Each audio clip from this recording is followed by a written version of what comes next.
ना हात उरले होते, ना कान उरले होते, ना डोळे उरले होते, ना पाय उरले होते. स्तंभाला भांडला संभाजी राजा अभिमानानं स्वाभिमानानं मातृभूमीसाठी समर्पण व्हायला तयार होता. हापशे जवळ आले, संभाजीराजांच्या जवळ आले. हापशेंनी तलवार बाहेर काढली, सप्प करणा तलवार चालवली. संभाजीराजांची गर्दन मातीमध्ये खाली पडली. शंभू राजा धडा वेगळा करण्यात आला. संभाजीराजांच्या तोंडून एक वाफ निघाली.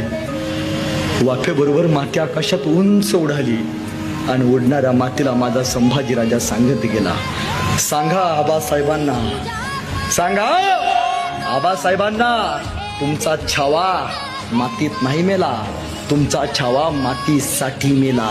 अरे मातीत मरणारे कैक असतात, मातीसाठी मरणारे फक्त संभाजी राजे असतात, हे सांगत गेले.